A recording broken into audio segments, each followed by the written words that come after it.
આપ સર્વોને હેતપૂર્વક જય શ્રી સ્વામિનારાયણ। આજની સત્સંગ કથા વાર્તા નિજ મંદિર સાવરકુંડલા। આજની સત્સંગ કથા વાર્તામાં આપણે શ્રીમદ સત્સંગી જીવનની કથા સાંભળશું। પ્રકરણ 5 અધ્યાય 27। ભગવાન શ્રી નારાયણ મુનિ કહે છે કે, હે વિપ્ર, રાજાએ ધર્મશાસ્ત્રને અનુસારે જ્યારે દંડ કરવા યોગ્ય મનુષ્યને દંડ કરવાનો પ્રસંગ આવે ત્યારે સામે શત્રુ, મિત્ર કે પુત્ર હોય તો પણ પક્ષપાત કર્યા વિના સમાન ભાવે દંડ કરવો।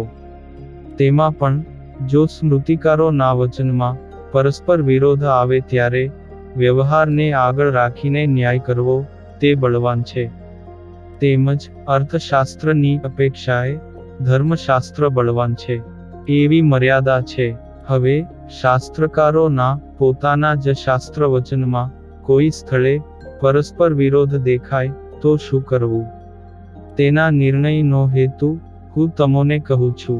મનુ, પરાશર, યાજ્ઞવલ્ક્યાદિક ઋષિ મુનિઓએ રાજાઓને સાત્વિક, રાજસી અને તામસી ગુણોના અધિકારી જોઈ તથા તેમની મનોવૃત્તિને આધારે મનુષ્યના હિતને અર્થે ભગવાનની ઈચ્છાથી સ્મૃતિ ગ્રંથોની રચના કરી છે।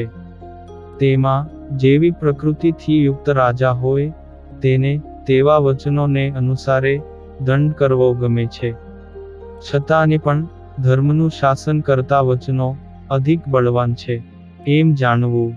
સભાસદોએ સહિત રાજાએ સ્વસ્થ ચિત્તથી ધર્મ અધર્મનો વિચાર કરી ધર્મ મર્યાદાની વૃદ્ધિ થાય તેને અર્થે જ શિક્ષા કરવા માટે અપરાધીને દંડ આપવો। આ દંડ સાક્ષાત રુદ્ર સ્વરૂપ છે। જો રાજા આ દંડની પ્રવૃત્તિ અધર્મથી કરે તો એ રાજાના જ કુળનો વિનાશ થાય છે। જો રાજા ધર્મથી પ્રજાની શિક્ષાને અર્થે જ દંડ કરે તો તે ધાર્મિક રાજાનું રાજ્ય વેરીજનોથી રહિત થઈ વૃદ્ધિ પામે છે। જો રાજા દંડ કરવા યોગ્ય વ્યક્તિને દંડ ન આપે તો પ્રજાને શિક્ષણ નહીં મળે, તેથી પ્રજા સ્વેચ્છાચારી બને અને ધર્મ મર્યાદાનો નિશ્ચય ભંગ થાય છે। પૂર્વે બ્રહ્મા આદિક દેવતાઓએ ભક્તિભાવપૂર્વક પ્રાર્થના કરી, તેથી શ્રી શંકર ભગવાને પ્રજાનું ધર્મ સાંકર્ય નિહાળી કૃપા કરીને દંડનું નિર્માણ કર્યું છે। સાક્ષાત રુદ્ર સ્વરૂપ એવો આ દંડ જગતનું નિયમન કરવા માટે જ પ્રગટ થયો છે અને સમર્થ એવા તેણે સર્વજનોને પોતાની ધર્મ મર્યાદામાં પ્રવર્તાવ્યા પણ છે। આ દંડને બ્રહ્માદિક દેવોએ જગતનું નિયમન કરવા માટે આવકાર્યો છે અને પછી બ્રહ્માના પુત્રો મનુ આદિક અને ઇન્દ્રાદિક દેવો, વૈવસ્વત આદિક દિક્પાલોએ પણ તેમની મર્યાદામાં રહી તેમને આવકાર આપ્યો છે તથા ત્યાંથી નીચે પૃથ્વી ઉપરના સર્વે રાજાઓએ પણ આવકાર્યો છે અને અત્યારે પણ તેનો આદર થાય છે। આ દંડની મૂર્તિનું સ્વરૂપ નીલકમળના પત્ર સમાન શ્યામ છે। તેમની 4 દાઢો છે, 4 ભુજ અને 8 પાદવાળા તે દંડને અનેક નેત્રો છે તથા શંકુ આકારના કર્ણ અને શરીરના રોમ ખીલા સમાન ઊભા છે। વિશાળ જટા ધારણ કરનારા દંડની 2 જીભ છે। રક્તમુખી તે સિંહના ચર્મને ધારણ કરે છે। આવા સ્વરૂપ વાળો તે સર્વનો નિયામક દંડ સદાયને માટે પૂજનીય અને આવકારવા યોગ્ય છે। સર્વેના અંતરને જાણનારો અને તેથી જ સર્વના શુભ અશુભ કર્મનો સાક્ષી મૂર્તિમાન રૂપે હાથમાં ખડગનું આયુધ લઈ આ લોકમાં વિચરે છે। દેવો, દૈત્યો અને પ્રજાપતિઓએ સહિત મનુષ્યો તથા નાગો પણ સદાય દંડના ત્રાસથી ભયભીત બની પોતપોતાની ધર્મ મર્યાદામાં રહી સુખી થયા છે।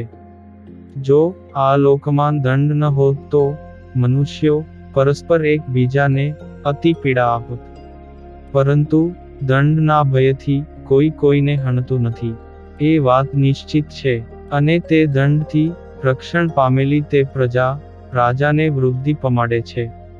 માટે રાજાએ પણ ધર્મની રક્ષાને અર્થે આ દંડને સન્માન આપવું. પૂર્વે ધાર્મિક રાજાઓએ જેવી રીતે આ દંડને પ્રવર્તાવ્યો છે તે જ માર્ગને અનુસરીને વર્તવું, પરંતુ પોતાની રુચિ પ્રમાણે ન વર્તવું.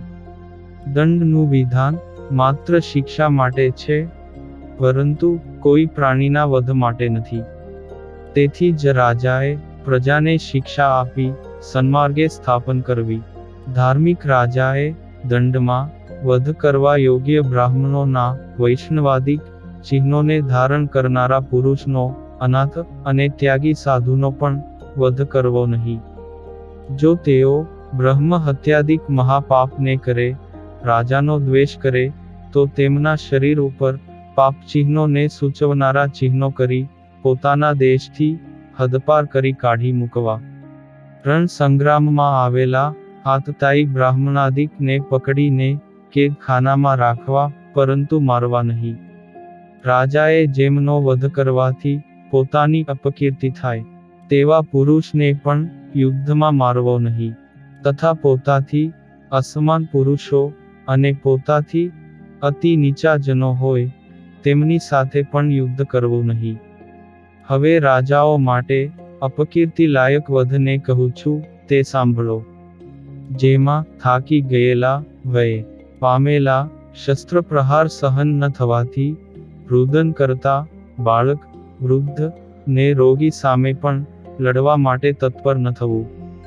તથા નિસહાય, જાતિથી નિમ્ન, ભિક્ષુક, હું તમારે શરણે છું એમ બોલનાર, નપુંસક, નિશસ્ત્ર, બીજા સાથે યુદ્ધ કરતા જોવા આવેલા, ઉન્મત્ત, બંદીજન, દૂત, પીઠ બતાવી ભાગનાર, વાળને છૂટા મૂકનાર, કેડમાં કચ્છ નહીં બાંધેલા, ભયથી નીચે બેસી ગયેલા, સારથી રહિતના, મૃત્યુ પામેલા અશ્વવાળા, બે હાથ જોડી રક્ષા માગનાર, વૃક્ષ પર ચઢી ગયેલા, કવચ રહિત, પાણી પીતા કે ભોજન કરતા, રાજા, અશ્વ, સારથી, હાથી અને બળદ, આ 34 જણાને રાજાએ કદીએ યુદ્ધમાં મારવા નહીં. રાજાએ બ્રાહ્મણોને દંડ ન આપવો, કારણ કે રાજાઓનું ક્ષાત્ર તેજ બ્રાહ્મણ થકી જ ઉત્પન્ન થયું છે. જો તે મર્યાદાનું ઉલ્લંઘન કરી બ્રાહ્મણને દંડ આપે તો જળમાં પ્રવેશતા અગ્નિની જેમ રાજાનું ક્ષાત્ર તેજ શમી જાય છે. તેમજ માતા, પિતા, ગુરુ અને તપસ્વીને પણ ક્યારેય મૃત્યુ દંડ ન આપવો. અને કોઈ પણ પુરુષોએ કોઈ પ્રકારે જીવ માત્રની સ્ત્રીઓને તાડન ન કરવી. વેદના જ્ઞાતા તથા સ્નાતક બ્રાહ્મણ જો આજીવિકાને અભાવે ચોરીનું કર્મ કરે તો રાજાએ તે બ્રાહ્મણનું ભરણ પોષણ કરવું. સ્ત્રી, ગરીબ અને ત્યાગી સાધુ પણ જો આજીવિકાને અભાવે ચોરી કરતા થાય તો તેમનું પણ ભરણ પોષણ કરવું. જો તેઓના જીવન પર્યંત ચાલે તેવી આજીવિકા રાજા તરફથી પ્રાપ્ત થવા છતાં પોતાના ચોરી આદિક કુકર્મથી પાછા ન વળે તો રાજાએ તેમના બંધુજનોની સાથે તેઓને પોતાના દેશમાંથી કાઢી મૂકવા. શત્રુઓએ મોકલાવેલા વચનોને કહેતા દૂતને રાજાએ ક્યારેય પણ મારવો નહીં. હવે તે દૂતના લક્ષણ કહું છું. સત્કુળમાં જન્મ પામેલો, શીલવાન, સદાચારી, વાચાળ, ચતુર, પ્રિય બોલનાર, યથાર્થવાદી અને પૂર્વાપરના અનુસંધાનની સ્મૃતિવાળો, આ 7 ગુણોથી યુક્ત હોય તે જ દૂત બની શકે છે.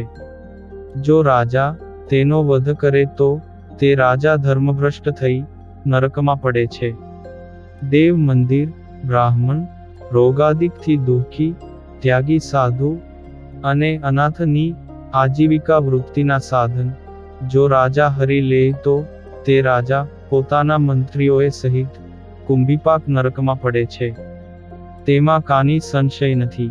જે રાજા પોતે આપેલી કે બીજાએ આપેલી બ્રાહ્મણની આજીવિકા વૃત્તિના સાધનને હરે તો તે રાજા 60,000 વર્ષ પર્યંત વિષ્ટાનો કીડો થાય છે.